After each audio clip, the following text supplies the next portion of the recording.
बिस्मिल्लाहिर्रहमानिर्रहीम। अस्सलाम वालेकुम नाज़रीन। आज से हम इंग्लिश पढ़ने जा रहे हैं। जी हाँ नाज़रीन, आज से मैं आप लोगों का इंग्लिश टीचर। नाज़रीन, आप लोग यूट्यूब पर अक्सर वीडियोस देखते होंगे जिनमें आप लोगों को टेंसेस सिखाए जाते हैं। वो लोग क्या करते हैं, डायरेक्ट टेंसेस से शुरू करते हैं, इसलिए आप लोग सीख नहीं पाते। जब आपका बेस यानी आपका शुरुआत ही कमज़ोर होगा तो आप कुछ सीख नहीं पाएंगे। इसलिए मैंने सोचा कि आज मैं आप लोगों को एक वर्ड यानी एक अल्फाज से पढ़ाना शुरू करूं। जब आप ये जानें कि अल्फाज क्या होता है तो आपको ये जानने में भी आसानी होगी कि अल्फाज को कैसे इस्तेमाल किया जाता है। चलिए नाज़रीन, शुरू करते हैं। पहले दिन का सबक, व्हाट इज़ वर्ड यानी अल्फाज क्या है। Definition of word, a group of letters which gives us meaning is called word.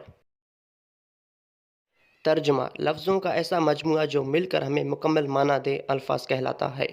For example यानी मिसाल के तौर पर BOOK, यहाँ कोई अल्फाज नहीं क्योंकि इसका हर लफ्ज़ अलग-अलग लिखा हुआ है।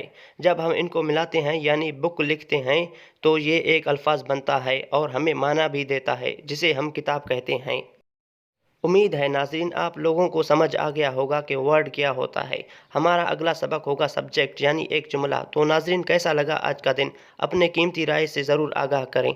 और अगर सबक के मुतल्लिक कोई सवाल या कोई शक आपके दिल में हो तो ज़रूर कमेंट के ज़रिए आगाह करें ताकि सही तरह से आपकी रहनुमाई की जा सके।